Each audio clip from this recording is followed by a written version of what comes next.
Em Dia com a Notícia. Às segundas e quartas-feiras você confere o quadro Em Dia com a Notícia, levado ao ar para abordar temas ligados à administração pública. E hoje iremos conversar com o prefeito de Andradas, Rodrigo Lopes. Bom dia, Rodrigo. Bom dia, Sandro. Bom dia, Chico. Bom dia a todos os ouvintes da Vinícola, né? Uma maravilha estarmos aqui hoje, começando o mês de novembro, né? Já aí faltando apenas aí 2 meses para o final do ano de 2019 e trazendo aí as informações da administração para a nossa população. Rodrigo, nós começamos esse programa com um duplo sentimento. Tem uma ponta de tristeza pela notícia que chegou a nós como uma bomba na última semana, relacionada, toda a cidade já sabe, a condenação por parte do TJMG, mas ao mesmo tempo com aquela grande expectativa e esperança de que isso será resolvido e revertido o quanto antes. Sim, Sandro, tranquilamente. Só para quem não acompanhou, né, ficar a par, só um resumo da situação. No ano de 2013 nós assumimos a gestão. O município de Andradas vinha usando o serviço de estacionamento e de lavagem de carro administrado pelo Xandão. Isso desde 2007, 2008 que acontecia.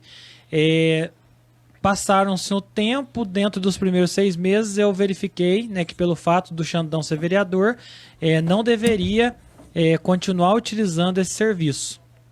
E aí a gente já pediu imediatamente que isso foi suspenso, mas até a data, né, que eu constatei essa situação, havia sido pago o valor de R$ 997,52. R$ 997,52. Aí, diante disso, passado alguns anos, o Ministério Público entrou, né, com uma ação dizendo que eu estava cooptando o voto do vereador com esse valor, né, e que eu deveria responder por improbidade administrativa. Isso foi julgado aqui pelo juiz de primeira instância. O juiz entendeu que houve erro, mas em momento algum houve qualquer tipo de improbidade administrativa. O promotor de justiça agravou essa decisão para a segunda instância para o tribunal. No mês de setembro foi feita uma primeira audiência com 3 desembargadores. A Câmara de Desembargadores é composta por 5, que seria o pleno, e eles deliberam em 3 primeiro na comissão inicial. Dos 3, 2 votaram para manter a decisão do juiz aqui me absolvendo. E uma desembargadora teve um entendimento diferente. Acredito que ela não interpretou adequadamente, porque ela não entra nem no mérito dele ser vereador e eu ser prefeito, mas no mérito da contratação sem licitação, sendo que a legislação prevê que poderia contratar até R$ 8.000 sem licitação. E o valor foi R$ 997,52. Será que ela se equivocou? Excesso de serviço? Eu creio que sim, Sandro. Né? Também é distante, né? Belo Horizonte. Hoje em dia a classe política tem, né, essa imagem. E aí os outros 2 desembargadores não emitiram nenhuma opinião, simplesmente acompanharam o voto dela. Também, né, não sei se olharam, leram, se atentaram a todos os detalhes do processo, né? Então, é uma questão que foi feita aí no mês de outubro agora, que teve essa decisão. Nós entramos com agravo, né, que seria o embargo de declaração nesse momento, pedindo que eles reavaliem e reanalisem isso. Não é uma decisão unânime, foi uma decisão de 3-2, e diante disso a expectativa é que isso, né, vire, né, justamente porque quem pega o processo e lê inteiro, já analisa. Nós tivemos até um veículo de comunicação regional que analisou o processo, ligou e falou: Rodrigo, não vamos fazer cobertura porque pelo processo não tem fundamento, então acabou nem fazendo a cobertura em si, né? Mas a gente, né, se coloca aí à disposição, né, e temos a tranquilidade, né? Não é R$ 900 que o prefeito desviou, que pegou, não, é R$ 900 de um serviço prestado, pago, né, e realizado aí nos primeiros 6 meses de administração, e isso foi cessado logo que a gente constatou que estava acontecendo. Então com muita tranquilidade, né, e a gente vai encarar isso aí e seguir adiante. Verdade, Rodrigo. Agora, uma coisa que eu fiquei com dúvida: o TJ, foi o pleno do TJ que deu essa decisão. Isso. Na verdade, a comissão, o pleno da Câmara, né, porque o TJ ele é dividido em várias câmaras de 5 desembargadores. Então existe o julgamento monocrático, que é quando é julgado por um único desembargador para conceder uma liminar, um habeas corpus e tal. Então, existe a decisão monocrática, como, por exemplo, quando o ministro do Supremo, o Gilmar Mendes ou a Carmen Lúcia e tal, é uma decisão monocrática, quando eles decidem sozinhos. Quando tem, por exemplo, o Supremo ele tem duas conjunturas, né? Ele tem uma, cada uma com 5. O Supremo, só estou dando um exemplo do Supremo que está na mente do pessoal. Então o Supremo ele tem uma Câmara que define uma determinada coisa e outra que define outra. Até quando fala, vai para essa Câmara que está o Gilmar Mendes, pode mudar. Para essa outra, pode dar uma decisão contrária. E quando há conflito, vai para o pleno, que aí vão os 11 ministros definir essa questão. Então o TJ é a mesma coisa. Antigamente, é o seguinte, no primeiro julgamento dos 3, se fosse no antigo Código Civil, já estava absolvido com 2-1. Não ia chamar os outros 2 desembargadores porque já tinha ganhado. Sim. Já estava absolvido. Com a mudança do Código Civil, então houve um entendimento que quando há divergência tem que chamar o pleno, mesmo que seja apenas um voto divergente. Então foi isso que aconteceu, né? Então agora o pleno de novo, 5 desembargadores novamente, que vão analisar o embargo de declaração, né? Que é pedindo essa correção e pedindo absolvição. Caso eles não entendam, a gente vai entrar com recurso especial no STJ. E aí, pedindo o efeito suspensivo, e assim, é muito nítido que como não foi capitulado, que houve dolo, qualquer coisa, isso, né, vai ser derrubado no TJ. Então é um desgaste aí de primeiro momento, né? É uma coisa ruim, né, que a gente tem que passar, mas nós que estamos aí na vida pública estamos sujeitos a isso e vamos encarar, né? Não fui eu diretamente que dei causa a essa contratação, porque a prefeitura ela tem aí mais de 1.000 funcionários, mas enquanto os funcionários só mantiveram isso, mas costume antigo. Enquanto prefeito, a responsabilidade recai todas nas minhas costas, né? Então estamos aí, mas estou muito tranquilo, Sandro. E você acha que o André Desse te compreendeu? Eu creio que sim, sabe? Eu vi aí os comentários aí pelas redes, né? Pude acompanhar pessoas na rua dando apoio. Eu creio que sim. Tirando os fanáticos de oposição, que não tem nem proposição, né? Esses que comemoraram, mas até, Sandro, grande parte da oposição não discorda da minha postura de honestidade. Pode discordar do meu jeito de governar Andradas. Nós temos 20 e poucos % que não acha que o governo Andradas do meio correto. Mas nós temos 95% que confia na minha honestidade, independente de opção política. Então, é uma coisa interessante e é uma gratidão que eu tenho com a população. Sim, eu até recebi mensagens de pessoas que se opõem à sua política e que disseram ele jamais pode ser criminalizado nesse sentido. Rodrigo, vamos falar um pouquinho. No último sábado teve um dia de lazer aqui no Estádio Municipal 7 de Setembro. Isso, Sandro. Esse dia estava proposto lá para o dia 12, aí por questões de organização ele acabou sendo transferido, salvo engano, para a semana seguinte. E aconteceu que amanheceu uma chuvarada naquele dia, foi suspenso. E aí aconteceu agora no final de semana, aproveitando o feriado. Então foi um domingo de lazer, né, que as crianças puderam aproveitar de toda a comunidade. Foi promovido pela Secretaria de Educação, Esporte e Lazer. E eu espero aí que as crianças e os familiares tenham aproveitado bastante esse dia especial. Agora, também no que se refere ao dia de finados, a Secretaria de Serviços Públicos anunciou que não passaria o caminhão de coleta e foi anunciado até de uma maneira exaustiva. E muitas pessoas colocaram o lixo para fora, Rodrigo. Sim, Sandro. Infelizmente, a gente ainda tem, embora a gente esteja na era da comunicação, mas a gente tem muitas pessoas que ainda não se informam, né? Que entra na rede social, mas não presta atenção, que está ouvindo rádio, mas está ouvindo só a música, não está acompanhando a informação. Então, é importante que as pessoas estejam atentos a isso, né? Tem dúvida? Liga lá no 3731-1312. Será amanhã é feriado? Será que vai ter? Né? Pelo menos essa pergunta o cidadão precisa se fazer, né? Até porque é o seguinte, o dia de finados justamente foi considerado a possibilidade da não coleta, porque é um dia que todo mundo quer visitar o túmulo do seu ente querido, né? O lixeiro também precisa desse dia, precisa ter esse momento. Sim. Então, no restante, a gente faz essa coleta aí o ano inteiro, são 2 ou 3 dias por ano, né, que há essa suspensão, mas a gente pede que da próxima vez as pessoas tenham mais atenção. Rodrigo, teve um tema na última semana, até trazido por você no Jornal Andradas Hoje Regional, no que diz respeito à municipalização da Escola Daniel Ribeiro Moge, causou um certo debate, uma certa inquietação em alguns profissionais. Sim, importante explicar, Sandro, qual que é esse processo. Hoje o foco do Estado não é a educação do 1º ao 5º ano, né? O foco mesmo do Estado é o ensino médio, 2º grau, né? Até o 9º ano existe um processo de municipalização, né? O que é a municipalização? É passar a gestão para o município fazer, né? Alguns usam o termo de descentralização, mas a gente fala municipalização porque deixa de ser uma jurisdição estadual, passa a ser de jurisdição municipal.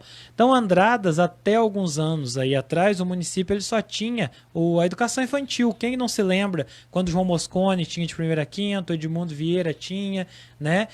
E no decorrer dos anos, Zé Bonifácio era do Estado. E aí lá na década de 90 houve a municipalização, né? O município assumiu o Zé Bonifácio, de lá surgiu a Escola Paulo Drummond, a Escola Sacerão, depois a Escola Floriza, né? Para poder comportar esses alunos da rede municipal. E permaneceram aí a Escola do Campestrinho e a Escola Daniel Ribeiro Moge, com o ensino de 1º a 5º do Estado. A gente em 2015 fez a proposta de estar fazendo a municipalização ano a ano, ou seja, esse ano municipaliza o 1º ano, depois o 2º, depois o 3º, e assim sucessivamente, em 5 anos faria-se todo o processo. Mas na época houve uma distorção de informações, né? Foi levado para a comunidade que ia tirar o aluno lá da escola, ia tirar do bairro. Então a gente achou melhor deixar o pessoal absorver isso primeiro, entender qual que era a questão, e no ano passado surgiu a possibilidade de municipalizar o Campestrinho. E isso me levou até, Sandro, para uma questão de indignação. Que andando e a gente começou a ouvir, a merenda aqui não está sendo suficiente, as crianças estão tendo que levar mantimento de casa porque o Estado não está mandando merenda suficiente. A gente se lembra dos transtornos do governo Pimentel, né? E aí, diante disso, foi um absurdo, né? A gente tem condições de assumir essas crianças pela rede municipal e as crianças estão nessa situação? Não. A gente vai assumir até o 5º ano. E assim nós solicitamos. O Campestrinho saiu até mais em cima da hora, salvo engano, saiu no finalzinho de novembro do ano passado, a autorização, e a gente está lá um ano, e é nítida a mudança, Sandro. Nós tínhamos lá 4 crianças no 5º ano que ainda não sabiam ler, não estavam alfabetizadas, e essas crianças hoje já estão em condições, né, de ir para a próxima série, aí já alfabetizados.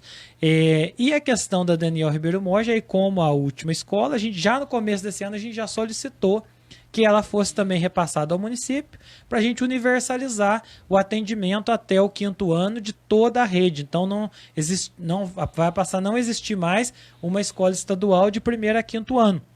O Estado vai cuidar a partir do 6º ano. Então isso, as professoras da escola já tiveram 2 reuniões com o vice-prefeito na escola, João Luiz foi lá, trouxe até mim, depois eu as recebi no gabinete, salvo engano em maio ou junho, e assumir esse compromisso, que o município já tinha pedido, e que assim que a gente tivesse uma resposta, se fosse negativa ou positiva, eles seriam os primeiros a saber. Eu tive essa resposta na semana passada, e imediatamente já passei para a diretora da escola, informando, né, que o Estado tinha deferido a municipalização, e inclusive com a coabitação. O que é a coabitação? São os alunos usando o mesmo espaço. Por quê? Nós doamos um terreno aqui no Pito Risso, próximo à antiga cooperativa, para construir uma escola estadual, onde vai contemplar os alunos a partir do 6º ano lá da Daniel. Mas no momento a escola ainda não está pronta, estamos aguardando aí, está engatilhado para ser construído. A coabitação acontece, o município fica com um período, o Estado fica com outro. Já fazemos isso no Campestrinho muito bem sucedido. Aí vem aquela conversa, mas não vão caber os alunos. São os mesmos alunos que estão lá hoje. Só vai mudar que de 1º a 5º vai ser responsabilidade do município e a partir do 6º responsabilidade do Estado. O que os alunos ganham com isso? A possibilidade de ter acesso à escola de período integral, que a gente tem um outro espaço. Hoje não há na escola o período integral e não está aprovado para o ano de 2020 o período integral. Então os alunos vão ter essa possibilidade. Existe toda uma retaguarda pedagógica da Secretaria Municipal de Educação com esse trabalho, né, de educação empreendedora, né, com esse trabalho agora do Sicredi, levando a questão cooperativa para as nossas crianças. Então existe todo um trabalho extracurricular importantíssimo para essas crianças e a escola não vai sair do bairro. certo? A questão dos professores, que é hoje a insatisfação, é dos professores, né, que principalmente os contratados, que não vão ter essas vagas para participar da designação, que não são todos os 35. Que tem, né, eu não sei, nem sei se são exatamente 35 pessoas, mas nós temos mais de 10 pessoas lá que são efetivas. E esses efetivos a gente, inclusive, disponibilizou em recebê-los, caso o Estado queira nos repassá-los em adjunção, mas segundo a superintendente a Noêmia, ela tem como absorver essas pessoas na rede estadual, onde ela tem outros contratados, né? E o designado, hoje como que funciona? Ele faz uma inscrição, né? Inclusive eu já fui professor designado, ele faz a inscrição, esse é selecionado pela tua titularidade primeiro, uma pessoa habilitada, ele está na frente de um autorizado, o autorizado é aquele que ainda não terminou a faculdade. E a partir do momento que todos são habilitados, é o tempo de serviço que faz a diferença para seleção. Hoje é utilizado esse critério. Então a pessoa acima de 15 anos, ele logicamente tem mais facilidade de pegar aula. Mas se o governo decidir mudar e falar, não, vai ser processo seletivo, aí já não vai mais valer essa regra. Então a garantia de estabilidade, essas pessoas não têm. É um processo que vem ano a ano, né, que inclusive é muito traumático, porque você chega no final do ano, eu já passei por isso, sem saber se o ano que vem você vai trabalhar ou não. Então é uma coisa bem complicada. Mas o foco nosso absolutamente é oferecer uma educação igual ou melhor para os alunos ali, atendendo eles nos bairros, né, e podendo levar essa infraestrutura que nós temos hoje da educação municipal, que é um dos serviços públicos mais bem avaliado pela própria população. Rodrigo, enquanto o serviço é do Estado, quem paga o salário é o Estado. Isso. A partir do momento que municipaliza a escola, o município tem que passar a arcar com esses salários? Isso não seria... O repasse, Sandro, na verdade, ele vem per capita de aluno. Então, vem o repasse proporcional ao aluno que está matriculado na rede municipal. Então, ou seja, a partir do momento que o aluno vem para a rede, aumenta-se o repasse de Fundeb para o município, porque é uma quantidade de aluno a mais. E o dinheiro não é suficiente, ele vai ser um pouco menos do que o valor que a gente vai de fato gastar. Mas a gente tem a possibilidade de melhorar a qualidade, de dar essa infraestrutura, como eu falei. E a gente fez essa experiência no Campestrinho. O ano passado, passamos a atender 100% dos alunos na creche e, graças a Deus, nós conseguimos manter o limite da nossa folha de pagamento. Então, isso é um cuidado que a gente tem tido, que a gente tem avaliado, justamente para não ultrapassar isso. Se for, de repente, o governo chegar de surpresa e falar assim, ó, vai ter que municipalizar até o 9º ano, aí, de fato, a gente pode ter algum problema. Mas o que é a minha visão enquanto gestor? Se a gente for fazendo gradativamente esse processo, o município vai se adaptando financeiramente a isso. Se a gente esperar acontecer o que foi na década de 90, onde o prefeito da época teve que sair fazendo escola e contratando funcionário, pode ser que a gente estoure a folha e hoje a gente tem a lei de responsabilidade fiscal que não tinha lá atrás. Então é uma situação, né, que a gente está administrando, prevendo que em algum momento isso vai acontecer. O Estado está quebrado, né, e ele vai passar tudo para o município. E se a gente tem condição de fazer planejado, por que a gente vai esperar? Então esse do ponto de vista de gestão também. Rodrigo, uma questão importante também, amanhã os vereadores votarão o projeto que autoriza aí o Poder Executivo sobre o regime de concessão, não é, a prestar serviços públicos a uma empresa, não é, receber a concessão e poder assumir o lugar da Copasa. Isso é importante, né, a população ter ciência disso, inclusive deixa até o convite, né, para todos que puderem e quiserem estar participando amanhã da sessão na Câmara Municipal às 19 horas. Eu estarei lá presente, à disposição para tirar qualquer dúvida. Então a questão que está colocada nesse momento é simplesmente uma autorização legislativa para que o município comece um processo de concessão. Então lá nós não vamos discutir tarifa, lá nós não vamos discutir tratamento de esgoto, lá nós estamos discutindo a autorização para essa concessão. Depois disso, o que vem? Vai durante 30 dias ficar aberto no site, publicado, disponível em físico na prefeitura, uma consulta pública do edital de licitação por 30 dias. E a população vai poder analisar, avaliar, questionar, sugerir, criticar durante 30 dias. Isso é previsão legal. Sem fazer isso, não pode fazer concessão. Depois de 30 dias, a gente vai pegar todas as sugestões que foram recebidas e vamos levar para uma audiência pública, que deve acontecer lá na primeira quinzena de dezembro. Aí nessa audiência pública, a população vai poder ver o que é possível contemplar das sugestões, o que seria ilegal contemplar. E aí o que é possível, né, sendo viável, vai ser colocado, o que é ilegal não tem como ser colocado. E a partir dessa audiência pública é que será depois publicado o edital de licitação, chamando as empresas que têm interesse em estar participando, né, desse processo de nova concessão. Então é fundamental, é um marco aí para o futuro de Andradas, é onde a gente vai poder, né, com a decisão amanhã dos vereadores, nós vamos saber se a gente vai poder dar andamento numa nova concessão ou se a gente vai ter que voltar a negociar com a Copasa. Né? E até para negociar com a Copasa, os vereadores vão ter que aprovar também depois, porque aquele contrato passado foi considerado nulo, certo? Então tá na mão aí, né? Eu já apresentei, já falei, né, com os nossos vereadores mais de uma vez, inclusive, e agora amanhã eu estarei na Câmara à disposição e a gente espera que seja aprovado. Precisa de 6 votos, que é um projeto de concessão, assim como é para contrair financiamento, precisa de 2/3. Então precisa de 6 dos 9 vereadores que compõem a Câmara. Então tá na hora, a gente discutiu tanto, falou tanto mal da Copasa, agora tá na hora da gente resolver, né? A oportunidade que tá na mão dos vereadores. Até porque fala-se muito em democracia, a população, por meio de audiência pública, deixou claro que não quer a Copasa em Andradas e também por meio de pesquisas. Sim. Quer dizer, acho que o vereador não tem nem o que pensar. Na verdade, até uma enquete do Jornal Andradas hoje, não sei se vocês acompanharam, tanto a questão da saída da Copasa quanto a questão do tratamento de esgoto ultrapassaram 85% de aprovação da população, essas duas questões. Quer dizer, o Andradas falou, eu pago 20, 30 reais aí de esgoto, talvez 40, não sei, mas que saia a Copasa aí. E só lembrando, Sandro, uma coisa importante, que eu vi algumas pessoas questionando, mas eu já pago no IPTU. Primeira coisa, o que o cidadão paga no IPTU é a manutenção da rede de esgoto. Sabe quando estoura a rede na rua, que você liga na almoxarifado, eles vão lá, troca a manilha? Então essa manutenção. Que a partir do momento que for para concessão, isso não vai mais, que tiver a empresa selecionando, isso não vai mais ser cobrado no IPTU. Então vai deixar de ser cobrado no IPTU. E aí a empresa que assumir, ela vai ter a princípio uma taxa de manutenção.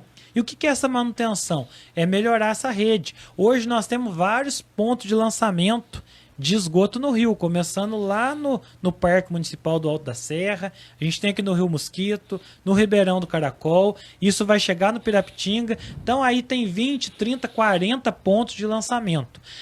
Antes mesmo de começar o tratamento de esgoto, a nova concessionária vai começar a construir os emissários. O que é os emissários? É conduzir todo o esgoto para um único ponto de lançamento. Então, se a gente descer todo esse esgoto para jogar num único ponto de lançamento, num volume maior de água lá do Jaguari, até chegar à estação de tratamento de esgoto, que vai acontecer logo nos anos seguintes, você já vai estar recuperando o rio de toda a parte da cidade, mesmo antes de fazer o tratamento de esgoto, somente com os emissários. Então, nós já vamos começar a ver peixe aí nos rios daqui 3, 4 anos, a partir do momento que os emissários for construídos. Então, é importante as pessoas terem essa ciência, né, que esse processo ele vai demorar em torno de 10 anos para chegar a 100% do tratamento, mas nos primeiros 2, 3 anos nós já vamos sentir a mudança, tirando o mau cheiro e tirando essa poluição dos rios do centro da cidade. Sim, os vereadores não vão impedir isso, eu tenho certeza. Rodrigo, eu quero agradecer a sua participação aqui no quadro Em Dia com a Notícia e te desejar uma boa semana e sorte, né, em tudo que se refere aí a questão do processo judicial. Obrigado, Sandro. Aproveitando o momento, né, para convidar a população mais uma vez. Hoje a gente tem a abertura na Casa Geraldo do primeiro Fórum da Previdência para os municípios do estado de Minas Gerais. É um fórum estadual. A MM está promovendo em parceria com a Prefeitura, com o Andradas Prev, e a gente deve ter a presença aí de dezenas de prefeitos entre hoje e amanhã. O governador estava com a pré-agenda para estar presente, porém, né, mudança de última hora, não foi possível. Dentro dos próximos dias, o governador deve visitar Andradas, né, isso foi nos falado já pelo secretário de governo, então está sendo feito esse planejamento. Mas nós teremos hoje, para a abertura, o presidente do Rio Previdência, do Instituto de Previdência do Rio de Janeiro, né? Então ele vai vir fazer a palestra magna de abertura hoje.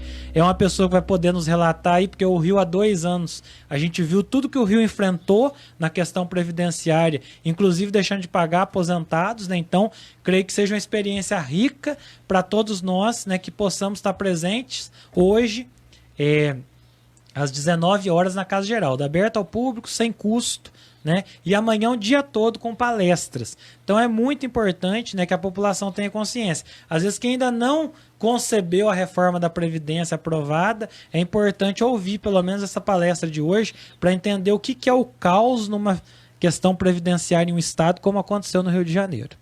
Obrigado, Rodrigo. Obrigado, Sandro. Obrigado, Chico. Você ouviu Em Dia com a Notícia.